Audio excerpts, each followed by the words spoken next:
नमस्कार. अडीचच्या बातमीपत्रात मी दीपाली केळकर आपलं स्वागत करते. सुरुवातीला एक नजर ठळक बातम्यांवर. दुष्काळाचा समर्थपणे मुकाबला करण्यासाठी पाण्याच्या प्रत्येक थेंबाचं नियोजन आवश्यक. मुख्यमंत्री.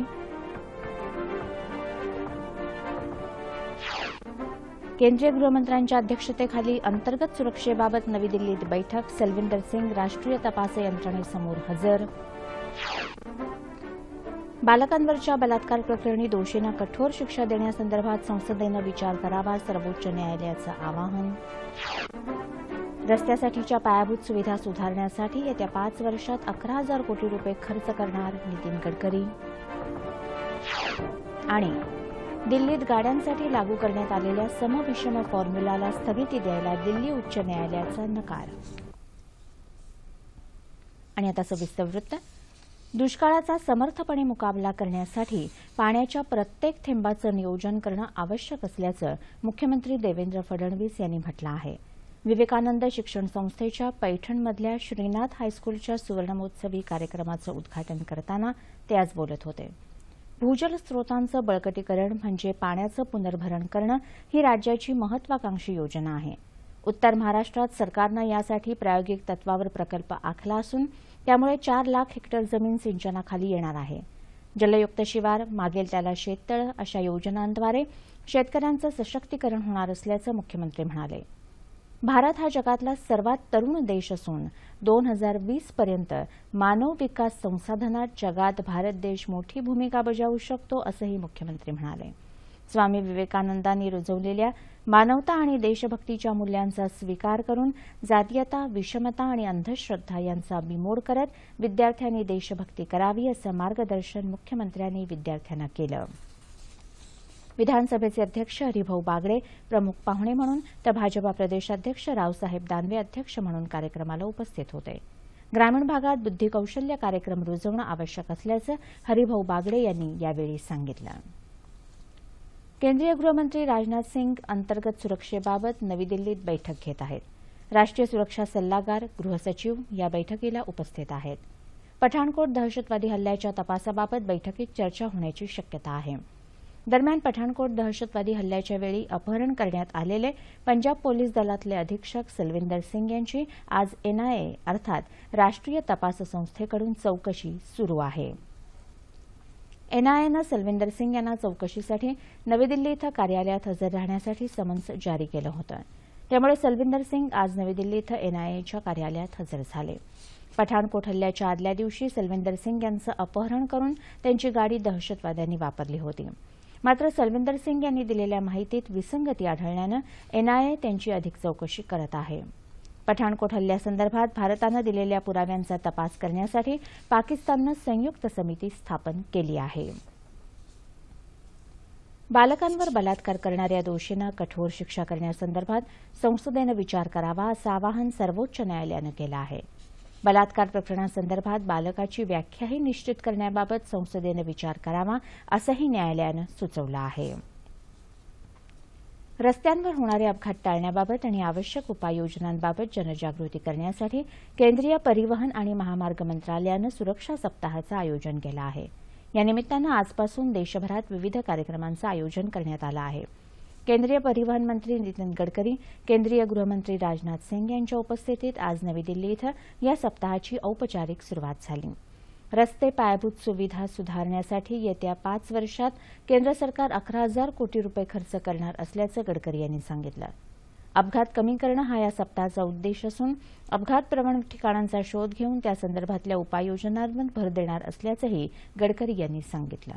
लाख एक्सीडेंट होते हैं, करीब 3 लाख लोगों के हाथ पैर टूट जाते हैं और करीब 1.5 लाख लोगों की मृत्यु हो जाती है. किसी भी प्रकार की घटना में, लड़ाई में भी इतने लोग नहीं मरते और इसलिए इन लोगों की जान बचाना हमारा सबका कर्तव्य है. देश के जहां जहां एक्सीडेंटल स्पॉट होते हैं वो पूरे स्पॉट को हम कवर करेंगे. हमने ये तय किया है कि हम 5 साल में 11,000 करोड़ रुपए केवल इस एक्सीडेंटल स्पॉट को इम्प्रूव करने के लिए हमने रखे हैं और निश्चित रूप से राष्ट्रीय महामार्ग को हम एक्सीडेंट फ्री करेंगे. अपघात टाळण्यासाठी आवश्यक उपाययोजना करण्याबाबत सर्वांना मिळून काम करावं लागेल असं मत राजनाथ सिंह यांनी यावेळी व्यक्त केलं. कि रोड सेफ्टी इंश्योर करने के लिए ये आवश्यक है कि कोई न कोई एक अथॉरिटी अथवा कोई न कोई एक ऐसा बोर्ड होना चाहिए ताकि लगातार वह काम करता रहे. रोड सेफ्टी सुनिश्चित करना यह केवल सरकार की जिम्मेदारी नहीं है, चाहे वह केंद्र हो चाहे वह राज्य हो. मैं मानता हूं कि इसके जितने भी स्टेक होल्डर्स हैं, सभी स्टेक होल्डर्स को अपनी प्रभावी भूमिका का निर्वाह करना होगा, तभी जाकर हम सड़क सुरक्षा की व्यवस्था को सुनिश्चित कर सकते हैं. दिल्लीमध्ये आप सरकारनं लागू केलेल्या सम विषम फॉर्म्युलाला स्थगिती द्यायला आज दिल्ली उच्च न्यायालयानं नकार दिला. प्रदूषणाला आळा घालण्यासाठी खासगी वाहनांच्या संख्येवर निर्बंध घालणारी ही योजना 15 जानेवारीपर्यंतच सुरू राहणार असल्यानं यामध्ये हस्तक्षेप करणं योग्य होणार नाही असं मत न्यायालयानं नोंदवलं. मात्र योजनेला विरोध करणाऱ्यांनी जे मुद्दे उपस्थित केले आहेत ते विचारात घेण्याची सूचना न्यायालयानं दिल्ली सरकारला केली. सरकारचं एखादं विशिष्ट धोरण योग्य आहे की नाही यासाठी चौकशी करणं किंवा त्या धोरणाला दुसरा पर्याय सुचवणं न्यायालयाच्या अधिकार कक्षेत येत नाही असं न्यायालयानं स्पष्ट केलं. यापूर्वी 8 जानेवारीला न्यायालयानं या याचिकेवरचा निर्णय राखून ठेवला होता. त्यावेळी न्यायालयानं या योजनेच्या परिणामकारकतेबाबत आणि या योजनेवर मर्यादा घालण्याबाबत आप सरकारकडे विचारणा केली होती. प्रदूषणाला आळा घालण्याच्या उद्देशानं आज चंद्रपूरमध्ये नो व्हेकल डे पाळण्यात आला. राज्यात चंद्रपूर शहरात सर्वाधिक प्रदूषण होत असल्याची नोंद आहे. वाहनांमुळे हे प्रदूषण होत असल्यामुळे दर महिन्याच्या दुसऱ्या सोमवारी आपली पेट्रोल डिझेलवर चालणारी वाहनं न चालवता सायकल किंवा पायी चालून नो व्हेकल डे पाळण्याचं आवाहन गेल्या महिन्यात करण्यात आलं होतं. त्यानुसार आज हा दिवस पाळण्यात आला. या निमित्तानं आज चंद्रपुरात रॅलीचं आयोजन करण्यात आलं होतं. या रॅलीत जिल्हाधिकारी, सामाजिक कार्यकर्ते, विद्यार्थ्यांसह अनेकांचा सहभाग होता. रॅलीनंतर तिथल्या प्रियदर्शनी इंदिरा गांधी सभागृहात एका व्याख्यानाचंही आयोजन करण्यात आलं होतं. वाशिम जिल्ह्यातल्या मालेगाव आणि मानोरा नगरपंचायत निवडणुकीत कोणत्याही पक्षाला बहुमत मिळालं नाही.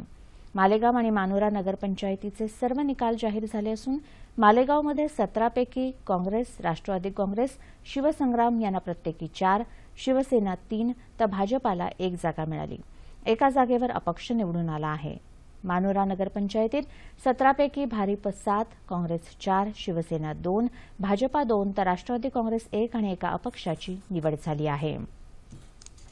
रायगड जिल्ह्यातल्या 5 नगरपंचायत निवडणुकांच्या आज लागलेल्या निकालात शिवसेनेनं 2, राष्ट्रवादीनं 2 तर एका नगरपंचायतीवर शेतकरी कामगार पक्षानं वर्चस्व प्रस्थापित केलं आहे.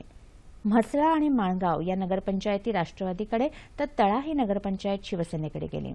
पोलादपूर नगरपंचायत मात्र शिवसेनेनं राखली असून खालापूर नगरपंचायत शेकापनं जिंकल्याचं चित्र रायगड जिल्ह्यात दिसत आहे. रत्नागिरी नगरपरिषदेच्या प्रभाग 2च्या पोटनिवडणुकीत शिवसेनेचे राजन शेट्ये विजयी झाले आहेत.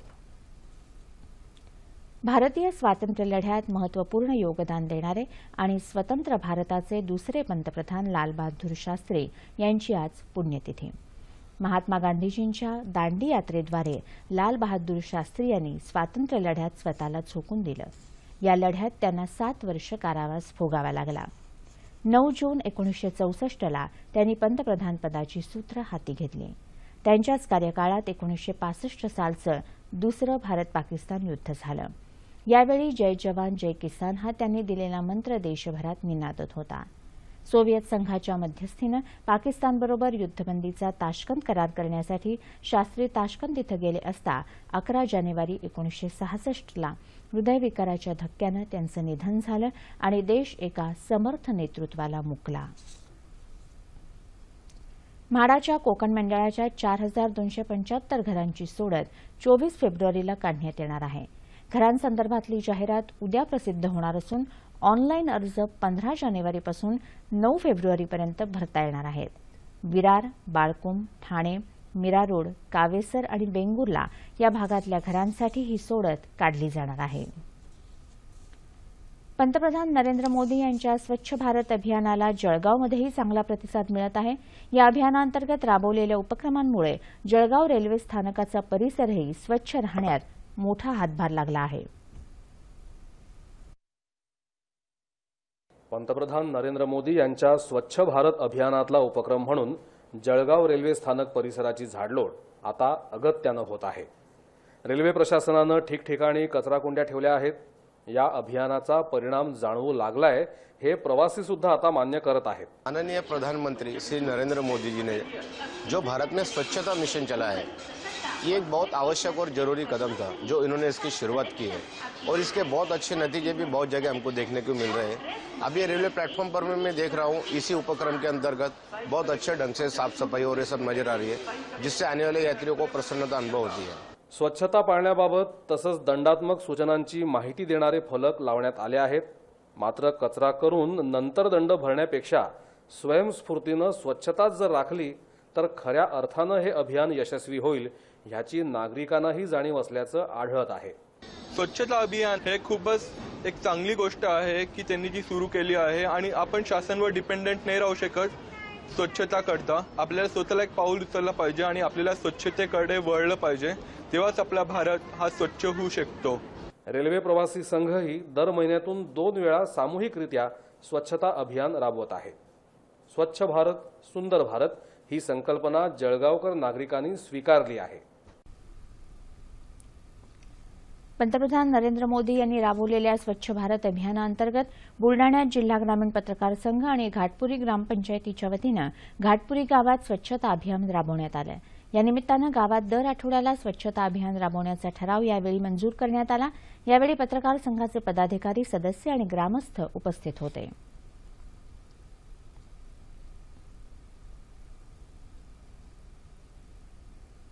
ग्रामपंचायत सर्वात मोठी असल्या कारणाने व लोकसंख्या जास्त असल्याने लोकसंख्या जास्त असल्यामुळे आम्हाला त्यांचे आरोग्य स्वच्छ ठेवण्यासाठी हे स्वच्छता अभियान राबवण्याचे आम्ही आज संकल्प केलेला आहे। आजच्या उच्चभ्रू संस्कृतीपेक्षा आदिवासी संस्कृती अधिक प्रगल्भ आहे, कारण आदिवासी संस्कृती मातृसत्ताक असून तिथं स्त्री जन्माचं उत्साहात स्वागत केलं जातं, असं प्रतिपादन ज्येष्ठ सामाजिक कार्यकर्त्या डॉ. स्मिता कोल्हे यांनी केलं आहे। परभणी इथं यशवंतराव चव्हाण व्याख्यानमालेत त्या काल बोलत होत्या। यशवंतराव चव्हाण प्रतिष्ठान आणि चतुरंग प्रतिष्ठान यांनी संयुक्तपणे ही व्याख्यानमाला आयोजित केली होती। मेळघाटात वृद्धाश्रम, अनाथाश्रम नाहीत, कारण आदिवासींची कुटुंब व्यवस्था आपल्यापेक्षा भक्कम असल्याचं त्या म्हणाल्या। आदिवासींनी अन्न उत्पादकता वाढवण्याची गरज त्यांनी व्यक्त केली। आदिवासींच्या भाबडेपणाचा फायदा घेऊन त्यांना कोणी लुबाडू नये याकडे कटाक्ष हवा, यावर त्यांनी भर दिला। शनी शिंगणापूर देवस्थान विश्वस्त मंडळाच्या अध्यक्षपदी अनिता शेट्टे यांची आज निवड झाली। यामुळे अध्यक्षपदावर पहिल्यांदाच एक महिला निवडून आली आहे। आज झालेल्या पदाधिकाऱ्यांच्या निवडीत उपाध्यक्षपदी नानासाहेब बानकर, सरचिटणीसपदी दीपक दरमधले तर खजिनदार म्हणून योगेश बानकर यांची निवड झाली आहे।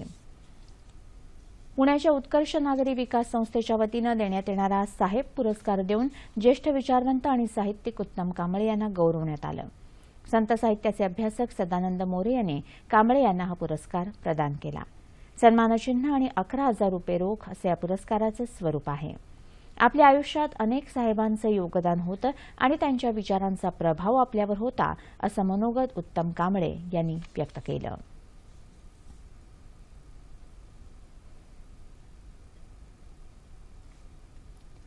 राज्यातल्या आत्महत्या केलेल्या शेतकऱ्यांच्या पाल्यांच्या 12वी पर्यंतच्या शिक्षणाची जबाबदारी भारतीय जैन संघटना उचलणार आहे। मात्र त्यापूर्वी प्रत्यक्ष सर्वेक्षण करण्यात येणार असून त्याबाबतचा अहवाल प्रकाशित झाल्यानंतरच संघटना ही जबाबदारी घेणार असल्याचं संघटनेचे संस्थापक अध्यक्ष शांतीलाल मुथा यांनी सांगितलं। कोल्हापूर जिल्ह्यातल्या हातकणंगले तालुक्यात कुंभोजगिरी इथं संघटनेच्या राज्यस्तरीय द्विवार्षिक अधिवेशनात ते काल बोलत होते। आत्महत्याग्रस्त शेतकऱ्यांच्या 350 कुटुंबियांना संघटनेनं मदतीचा हात दिल्याची माहिती त्यांनी दिली। दुष्काळी भागात विहीर, तलावातला गाळ उपसून तो नापीक जमिनीवर पसरवण्याचं काम संघटनेनं केलं आहे, त्यामुळे जमीन सुपीक व्हायला मदत होत असल्याची माहितीही यावेळी देण्यात आली।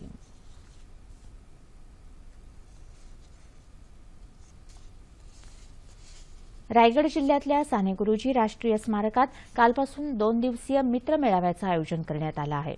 साने गुरुजींच्या विचारांना प्रेरित होऊन त्यांचे विचार विद्यार्थ्यांपर्यंत पोहोचावेत, या विचारानं राज्यातल्या अनेक तरुणांनी माणगाव इथं काही वर्षांपूर्वी हे स्मारक उभारलं होतं। विद्यार्थ्यांची वर्गणी, देणगी तसंच कार्यकर्त्यांच्या सहभागानं हे स्मारक उभारण्यात आलं. यासाठी आपलं मोलाचं योगदान दिलेल्या कार्यकर्त्यांचा आणि पदाधिकाऱ्यांचा यावेळी सत्कार करण्यात आला. तसंच मुंबई विद्यापीठाच्या लोककला विभागाचे प्रमुख गणेश चंदनशिवे यांचा लोककलांचा कार्यक्रमही आयोजित करण्यात आला होता. कोकणातील या स्मारकामध्ये सानेगुरुजी स्मारकामध्ये जर कधी शाहिरी शिबिर, तमाशा प्रशिक्षण शिबिर, त्याच्यानंतर दशावतार प्रशिक्षण शिबिर, त्यानंतर खडीगंमत प्रशिक्षण शिबिर, कीर्तन शिबिर अशा शिबिर कधी शासनाने संयुक्त विद्यमाने या राष्ट्रीय स्मारकाच्या संयुक्त विद्यमाने जर कधी आयोजित केले तर निश्चितच विद्यार्थ्यांना हा 20 दिवसाचा कालावधी एक खूप मोठं एक संचित इथे जे या वातावरणामध्ये साचलेलं आहे ते मिळणार आहे आणि अनेक मान्यवरांचे मार्गदर्शन सुद्धा इथे लाभतील. अपंगांच्या समस्या जाणून घेण्यासाठी काल मुंबईत अपंगांचे पालकत्व एक आव्हान या परिसंवादाचं आयोजन करण्यात आलं होतं. विकलांग तसंच बहुविकलांग मुलांसाठी काम करणाऱ्या नूतन गुळगुळे फाउंडेशनच्या वतीनं हा परिसंवाद आयोजित करण्यात आला होता. यावेळी बालसंगोपन आणि पालक समुपदेशन या विषयावर डॉ. शारदा निवाते यांचं व्याख्यान झालं. विकलांग मुलांना आयुष्यात स्वावलंबी बनण्यासाठी मदतीचा हात देणं, नवजात बालकांचा योग्य सांभाळ करण्यासाठी पालकांना मार्गदर्शन करणं, वैद्यकीय संकटात सापडलेल्या कुटुंबांना आधार देणं, गरजू महिलांसाठी महिला विकास आश्रम, मोफत प्राथमिक आरोग्य केंद्र ही या फाउंडेशनची उद्दिष्ट आहेत. भारतरत्न डॉ. बाबासाहेब आंबेडकर यांच्या जयंतीनिमित्त जागर समरसतेचा महोत्सवाचं आयोजन करण्यात आलं होतं. या महोत्सवाचा समारोप काल मुंबईत कांदिवली इथं झाला. आमदार भाई गिरकर हे प्रमुख पाहुणे म्हणून उपस्थित होते. या महोत्सवात विद्यार्थ्यांच्या चित्रकला स्पर्धेचं आयोजन करण्यात आलं होतं. त्याचा बक्षीस समारंभही काल झाला. बाबासाहेब आंबेडकरांच्या जीवनावर आधारित ही चित्रकला स्पर्धा होती. भारतरत्नाचे शब्दधन या पुस्तकाचं प्रकाशनही या महोत्सवात करण्यात आलं.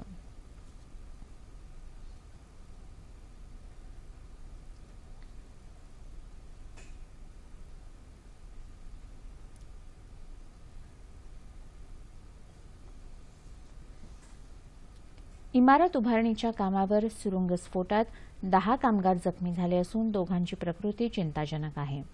ही घटना रविवारी दुपारी दिवा आगासन नजीकच्या बेटावदे गावात घडली. कन्स्ट्रक्शन कंपनीच्या एका कामगाराच्या हलगर्जीपणामुळे ही दुर्घटना घडल्याची माहिती पोलिसांनी दिली असून या प्रकरणी मुंब्रा पोलिसात निष्काळजीपणाचा गुन्हा दाखल केला आहे. सर्व जखमींना ठाण्यातील खासगी रुग्णालयात दाखल केलं असून दोघांची प्रकृती गंभीर आहे. मुंबईमध्ये काल ललित कला भवन इथं गिरणी कामगार मेळावा आयोजित करण्यात आला होता.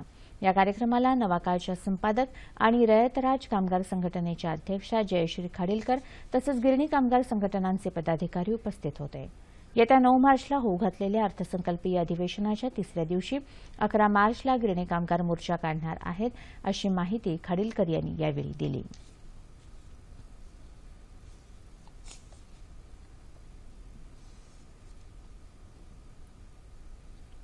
स्वामी विवेकानंदांचं चारित्र्य आणि चरित्र अंगीकारलं, त्याचा अभ्यास केला तरच बलशाली भारत बनू शकेल असं मत कोल्हापूर जिल्हा परिषदेचे मुख्य कार्यकारी अधिकारी इंद्रजित देशमुख यांनी व्यक्त केलं आहे.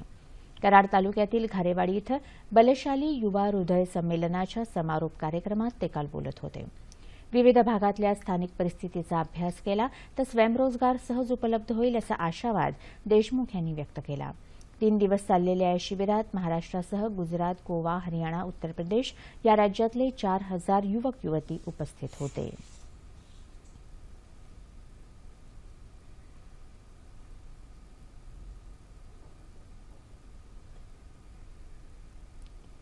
उस्मानाबाद इथं काल राष्ट्रीय स्वयंसेवक संघाच्या कार्यकर्त्यांचा मेळावा झाला. या मेळाव्याला संघाचे क्षेत्रीय बौद्धिक प्रमुख रवींद्र किरकोळे उपस्थित होते. समाजातला भेदाभेद संपवून समरस हिंदू समाजाची निर्मिती करून बलशाली राष्ट्र निर्मितीचं कार्य राष्ट्रीय स्वयंसेवक संघ करत असल्याचं किरकोळे यांनी यावेळी बोलताना सांगितलं.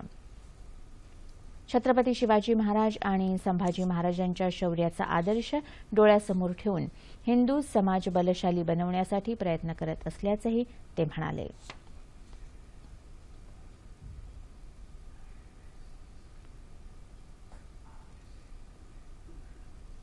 सहकार क्षेत्रातल्या चुकांवर कारवाई झालीच पाहिजे, मात्र सध्याचं सरकार हे सहकार चळवळ मोडायला निघालं आहे असा आरोप माजी मुख्यमंत्री पृथ्वीराज चव्हाण यांनी केला.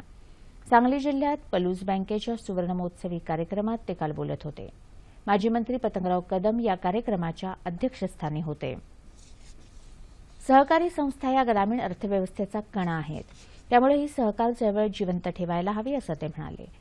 शेतकऱ्यांना कर्जपुरवठा करणाऱ्या सहकारी बँकांना मदत करण्याची गरज पृथ्वीराज चव्हाण यांनी यावेळी व्यक्त केली. खासदार संजय पाटील, आमदार शिवाजीराव नाईक, अनिल बाबर आणि बापूसाहेब पुजारी या कार्यक्रमाला उपस्थित होते.